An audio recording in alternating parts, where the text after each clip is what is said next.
and false, true or false. What's the red flag these days? Even if a person is having less skill. I would rather take on the 5-week learner than the 3-week learner, because that 5-week learner to me is showing that they want to adapt. That's why people say network is net worth. My only thing for you guys to take away from this is that be honest with yourselves. Hello everyone, welcome back to our podcast. So we are the students of KOI. My name is Ankita. Hi, my name is Sushant. And today we have really interesting guest, Quinn.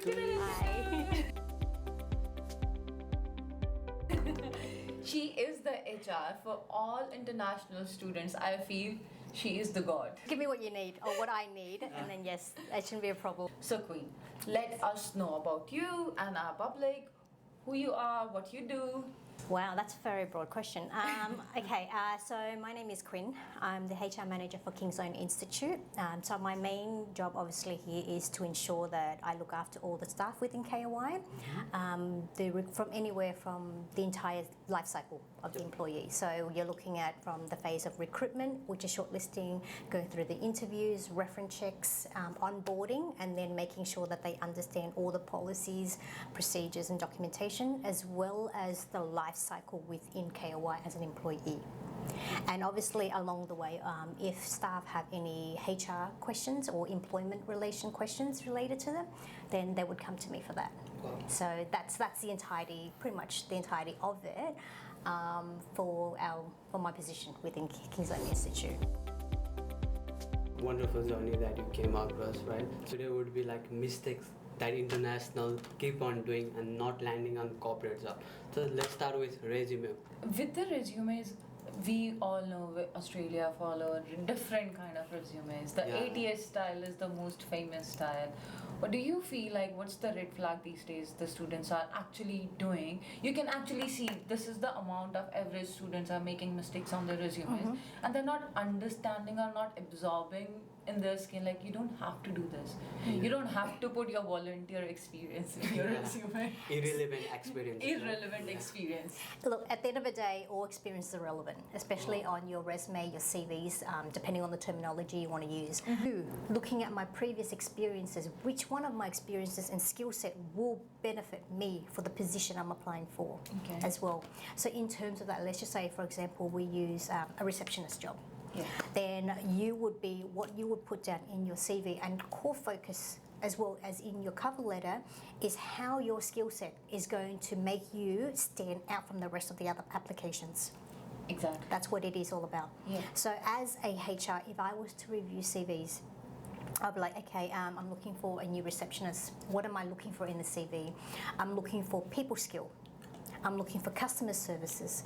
I'm looking at in terms of where you previously work and what kind of exposure you have in terms of experience that would allow me to shortlist you and say this candidate has very good potential for this reception position, because at the end of the day, we've got so many different layers and so many different personalities of clientele that walk through the door.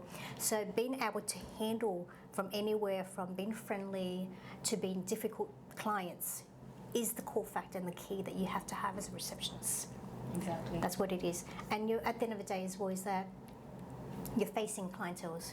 So you have to also be mindful of whether you wear your emotions on your sleeves as well, with that one there too. So you can't always have, I guess, like a very stern, very angry face sort of thing. Like you have to be mindful of your composure. So your skill sets in your CV speaks volume to someone like myself if I was to review. So that's the core thing when it comes to CV, structuring it in a way where it sells your skill set for the position you're applying for. Do you feel a person should put a cover letter or not? We would love for them to, but to be honest, almost 60 to 7% of the time we don't get that. You don't get that? We don't get cover letters, which I'm happy to overlook sometimes. What would be your first impression when a candidate comes in for an interview, right? And what is the first thing that you notice? Oh, this guy has potential. First of all, punctuality. Oh. Very, very crucial to an interviewer. On time. On time. Look, we always give a little bit of leeway if you're about 5 minutes, 10 minutes late. As long as you give us a call and go, hey, I'm just kind of stuck. I'm trying to find your building. I'm trying to find your office. Let us know. Don't make your interviewers sit and wait and not know what's going on. Because you're not the only person coming in for that interview the day. And not only that, but it's about being considerate of your interviewer's time and schedule as well. Okay. So they've made the time out to interview you. So make the time and the effort to be on time. That's the first crucial thing, is be on time. My advice though to international students, okay, specifically, is that especially if you don't understand the work culture within Australia, be early. Be extra early. That's true. And when you're extra early, you come in and find your office, find the office where you're getting interviewed, find the exact location, the exact level, and so that way you know. And then if you've got time, go grab a coffee. Go grab a coffee, calm yourself down, give yourself a breathing space, and if in case you've been rushing and running, just let yourself cool down. Yep. And then go up. And then by that point, you're actually on time, or you're 5-10 minutes earlier. You're giving off already a first good impression. A first green flag. Yep. Yeah. And also how you present yourself. So your attire is also very important. So if you're working, let's say, even if you were to go to a fast food chain for an interview, you would still at least wear proper clean jeans and t-shirt. Yeah. Same thing goes for when you're applying for corporate or office works. Make sure that your outfit fits the culture that you want to work in. Yep. So that's the other thing that obviously an interviewer would notice straight away. So how can someone say how can they sign up appropriate confidence rather than overconfidence? Like how can someone show that? So there's almost that very fine line of being overly confident is when you start talking about things and then going, of course. That's when we noticed you're like, okay, you're overly confident and you're giving us textbook answers. Okay. Yeah. So this is why, say for myself at KOI, is that when we ask about questions about your skill set, we always ask for examples. Examples. And that allows us to tell whether you're giving us a textbook answer or an experience answer. Okay. Something like say, give me an example. Tell me a time when you had to deal with a difficult client, and how did you handle that? You can just made up that. You can't make that up. You can't make that up. It's not a textbook. You can just go, I tried to talk to them calmly. How do you deal with such a situation? That is, for somebody who has no experience, will not be able to answer that. Very, very hard. If they will be less experienced and then they just say, oh, I'll just go and ask assistance from the manager. What will you gonna think about it? Like, well, we're like, okay, if right off the bat they go, I'm just going to get my manager. I'm like, well, you're not up for the challenge of handling difficult people. We need someone who can handle difficult people without having to run to your manager in the first go. I think that's what you wrote on your CV as. That's it. So if you're writing on your CV like, has experience with handling difficult clienteles, and then you can't answer that, and your answer for us is like, I'm going to go get my manager. And you're like, whoa, hold on. That's not what you wrote in there. Like, yeah, exactly. Yes, that's it. I'm like, okay, no worries. Thanks for that. Bye. we're gonna have a quick fun round questions. All right, go for it. Although we kept it optional, but Exactly. let's go. We were thinking, should we do it or not? But Go for it. I will answer what I need, what I can, or what I know. Yeah. So, Sushant, we're gonna ask about the next question. That will be. So one quality every HR should have. What do you think? People skill. People skill. People skill. What's the biggest resume pet peeve? And yours as well. Oh my god. Okay, my biggest pet peeve is submitting your CV with an A4 photo shoot of yourself.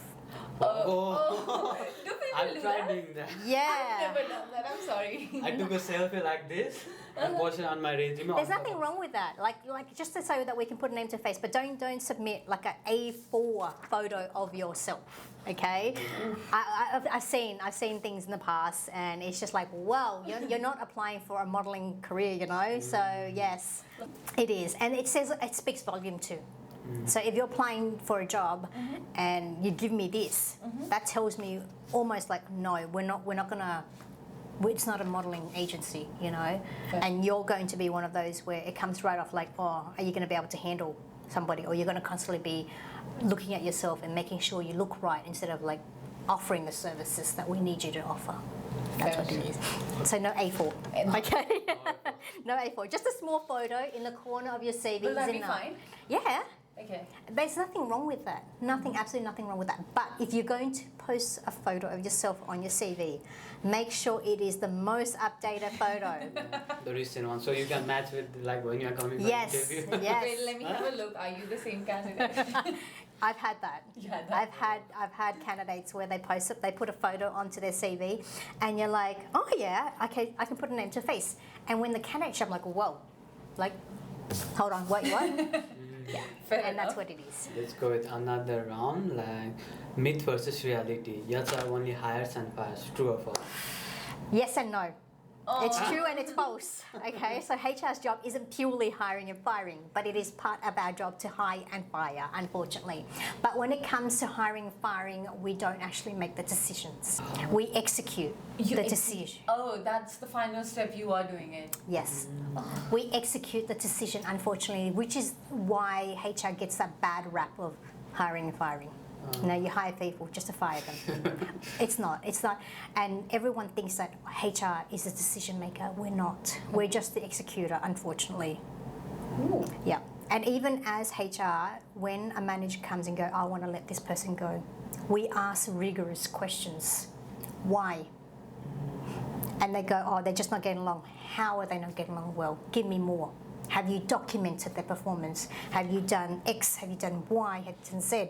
And have you gone back to providing them the support? Mm-hmm. So HR, we ask rigorous questions. We don't just Enforce execute. doing that. Yeah, to ensure that the manager has done what they needed to do legally without implicating the company, but also fair due process as well to the employee.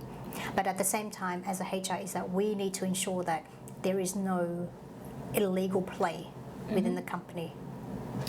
That's what it is. So we ask very rigorous questions when a manager wants to make changes to their either the structure of their team, or to let somebody go, or to promote somebody, or to increase the salary.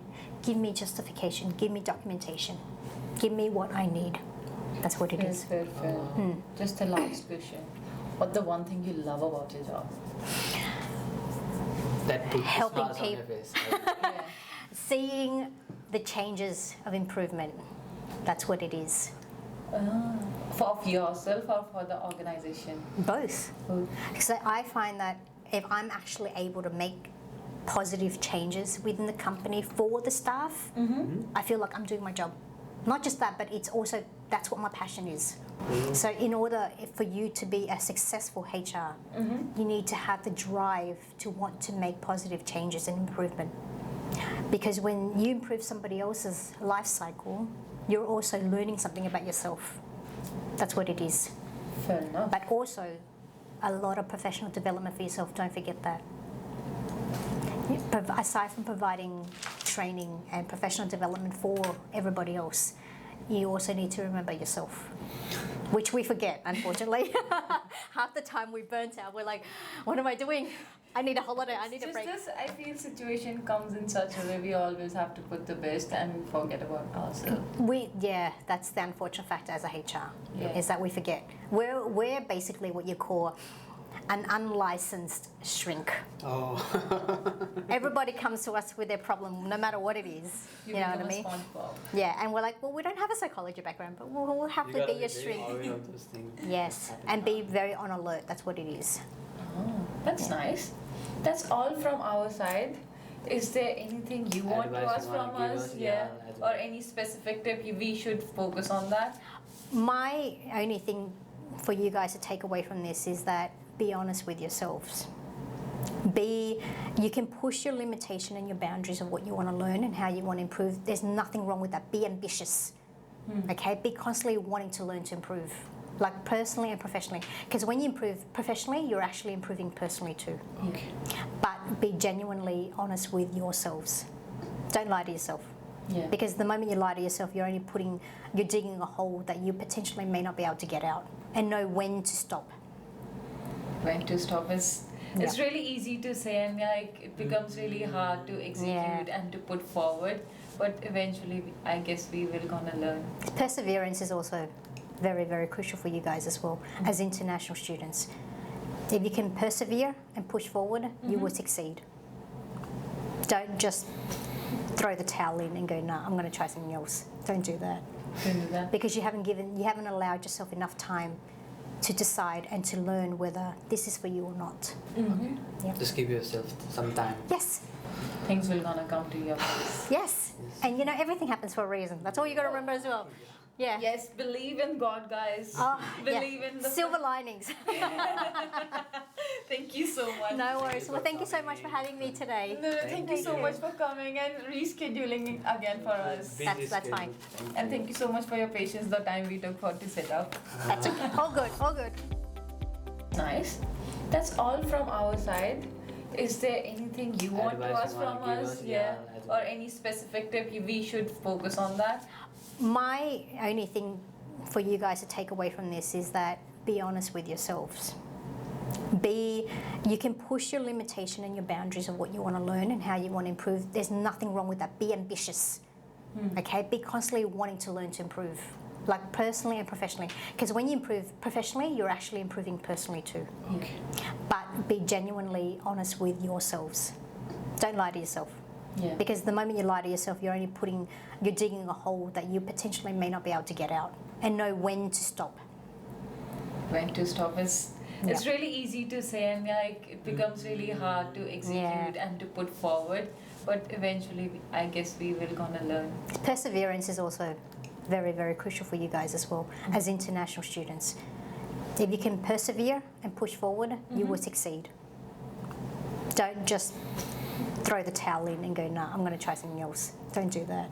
Don't do that. Because you haven't allowed yourself enough time to decide and to learn whether this is for you or not. Yeah. Just give yourself some time. Yes.